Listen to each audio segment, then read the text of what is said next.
Welcome to our YouTube channel CS Learning House. In this video, we will know about the word internet, but moving towards our video, if you have not subscribed this channel yet, kindly subscribe it and click on bell icon, so that you never miss new videos from us. So let's move to the topic.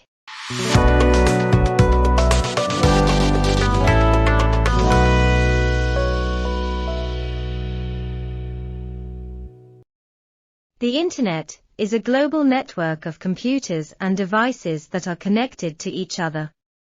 It allows people all around the world to share information, communicate, and access various services and resources.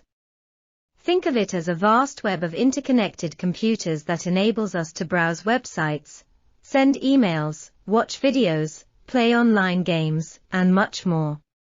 It works by using a set of rules and protocols to transfer data between devices, making it possible for us to connect with others and access a vast amount of information and Thank you for watching our video. If you have liked my video, kindly hit the like button, comment, share and do not forget to subscribe our channel.